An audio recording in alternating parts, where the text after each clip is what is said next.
கோவை மாவட்டத்தில் பாரம்பரிய புறா வளர்ப்பு கலையின் மிக முக்கியமான போட்டி சீசன் தொடங்கிவிட்ட நிலையில் அவற்றை புறா கலைஞர்கள் ஆர்வத்தோடு தயார்படுத்த தொடங்கிவிட்டனர்.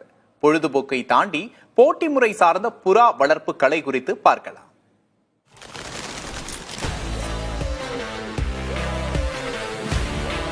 அட, இந்த புறா தொல்லை தாங்க முடியல, எங்க பார்த்தாலும் எச்சமா நோய் பயமா இருக்கு.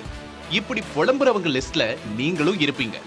ஆனா கோவைக்கு வாங்க, இங்க புறாக்கள்னா சும்மா இல்ல, அவையெல்லாம் வானத்துல சாகசம் பண்ற சூப்பர் ஹீரோக்கள்.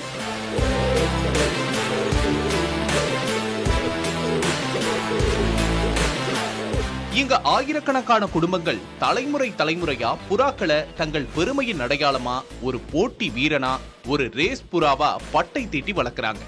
மதுரை, சிவகங்கையில ஜல்லிக்கட்டு மாடுகளை தயார்படுத்துற மாதிரி கோவையில ஜூன், ஜூலை, ஆகஸ்ட் மாதங்கள்ல புறா பந்தயத்திற்கு